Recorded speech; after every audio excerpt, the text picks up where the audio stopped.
ওটা হচ্ছে কি এন্টিনিয়ারের লাইন ও তুলবা আপলোড করে বুঝছো নি যদি সেটা মারি তুলো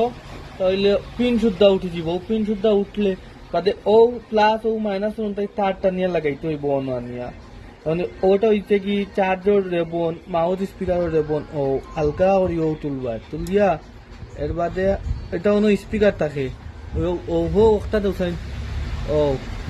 ও নো এগুলো স্পিকার ও বুঝছো নি ও দেখছো নি ওটা হচ্ছে কি ভাইব্রেশনের ও যে খাফে মোবাইলে শব্দটা পড়ে ও ভাইব্রেশনের একটা হচ্ছে কি ও ও গিয়া পড়বো এটা ও ও যে দেখলাই নিয়ে আছে ও ভাইব্রেশনের ওটায় গিয়া প্লাসে মাইনাসে ধরবো তখন বাইরে দিন ওটা কাজ যে করতাম চার্জার বেজ ও দেখো হেডফোনের লাইন ও ও মাউথ স্পিকার অন থাকে একটা এক নিয়মর বুঝছো নি একটা নিয়মর করবা এটা চার্জার বেজও সমস্যা বেজ ফাল্টাইতে হইব সেম ওরকম বেজ বুঝছো নি বেজ লাগাইতে হইব আর কোনো সমস্যা না